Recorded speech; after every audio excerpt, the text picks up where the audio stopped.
আজ ঘোড়াঘাট sub registrar অফিসে নির্বাচন অনুষ্ঠিত হয়েছে। উক্ত নির্বাচনে ঘোড়াঘাট সাব রেজিস্ট্রার অফিসার উপস্থিত থেকে ভোট গণনা শুরু হয় এবং ভোট গণনার পর উক্ত নির্বাচনে সভাপতি পদে ৩ জন, সাধারণ সম্পাদক পদে ৩ জন, কোষাধ্যক্ষ পদে 2 জন, সাংগঠনিক সম্পাদক পদে 2 জন নির্বাচনে অংশগ্রহণ করে। উক্ত নির্বাচনে মোট ভোটারের সংখ্যা ছিল ৫৬ জন। নির্বাচনে উপস্থিতির সংখ্যা ছিল ৫৫ জন।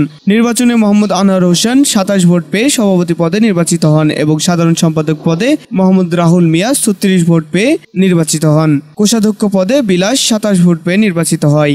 ঘোড়াঘাট থেকে মোহাম্মদ সুমন, বাংলা ৭১ টেলিভিশন।